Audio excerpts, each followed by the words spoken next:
Hi, Caleb from Brownells here, back again with Phil from Burris, and today we're going to be taking a look at some of the technology-enabled scopes in today's product spotlight, which is great, Phil, because I'm kind of a sucker for all the new technology that's coming into optics, so take us through it.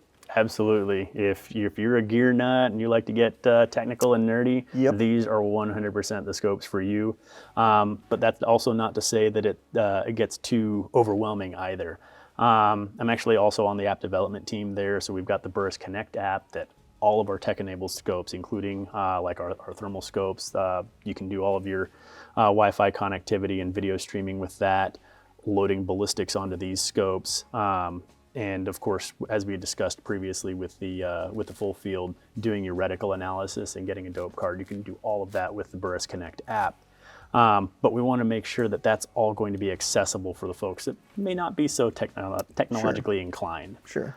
So it is very, very user-friendly, very intuitive. I'll start with Eliminator 6 because this guy came out in 2024. Eliminator 6, we started with the original Eliminators in 2010, and they actually got their inception from the laser scope in 2006. Laser scope was just a rifle scope with a ballistic reticle that had a rangefinder built in it. So you hit the button, you get a range, you use your holdovers just like most folks are going to do with their app today. But then Eliminator came onto the scene in 2010, and it had a live electronic reticle with 38 dots in there. And when you ranged a target, you range 325 yards, and then it would light up a dot on that 6 o'clock post for what your aiming point needed to be based on your cartridge. Super, super cool, really advanced technology, but it kind of looked like a spaceship. Like, it had a big Picatinny rail on the bottom. You had to mount it to a one-piece mount. You could get away with two pieces if they were both, at the exact right height, that sort of thing. But as time went on, we went through, 4 more iterations of it, all the way through Eliminator 5, which is actually still a current item.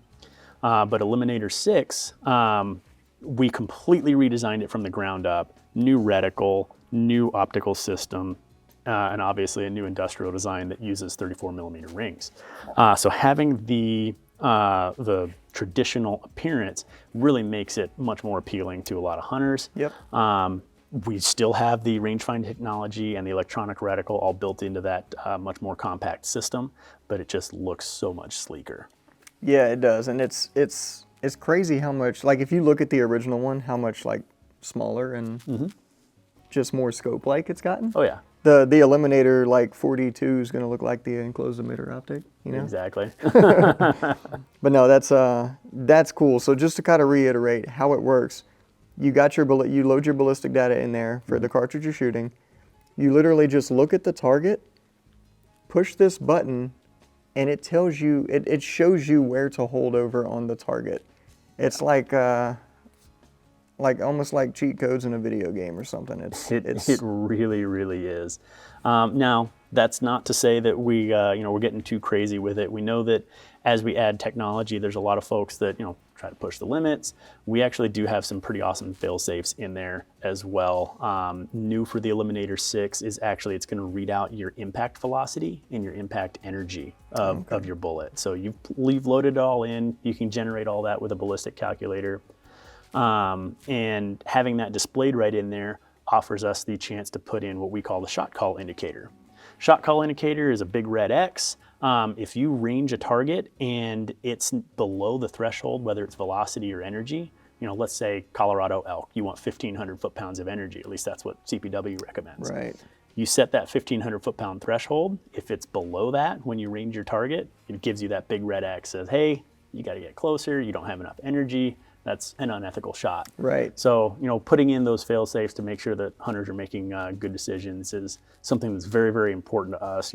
As Western hunters, we know how competitive things can be and how folks kind of get pressured or convinced into making bad decisions, and we don't want that to happen. So we included tools like that to enable hunters to use all that information that's being provided to them in a responsible way. That's very cool. That's one I didn't know about, and that's very interesting that's in there. And that's, I'm sure a lot of people, everybody can appreciate that. That's works for velocity as well. Some bullets just open up well at a certain velocity threshold. So say say you've got a, you've done some coyote hunting and you've got a little varmint bullet and it just expands just right at about 2,300 feet per second. You could set that threshold in there, and below that, if you don't want to, ruin your pelt or anything like that, you can set your threshold and say, yeah, well, I'm going to only keep the shots inside where my velocity is going to be above that 2,300 threshold, and it'll do the exact same thing.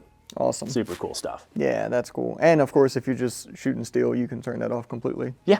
So absolutely. Very, very, like I said, intuitive, user-friendly. When you're connected to the app, you can turn all those display elements on and off. So if you're the kind of hunter that's like, look, I have this technology, I just want my drop dot and my range, maybe a wind call.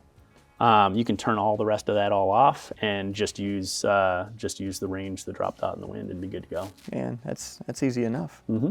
That's very cool. So that's the Eliminator 6. So next up, we have the XTR PS. I was in the Army, so I'm a sucker for acronyms, of course. What does XTR PS stand for? So XTR has been a series we've been doing for quite a while now. XTR is the Extreme Tactical Rifle Scope. Okay. And the PS stands for Precision Shooter. Gotcha. This is an extension of the Veracity PH line, and that was for Veracity Precision Hunter, which the reason they are acronymized so similarly is because they both have the PEAK, another acronym for you, programmable elevation knob technology attached to them. So that Veracity PH and this XTR PS both have a digitally connected dial. So there's a display inside the scope, just like Eliminator, but as you dial this turret here, it's going to read out what your impact distance is. So similar to Eliminator, you push your ballistics onto the scope, and now the scope basically has your dope card.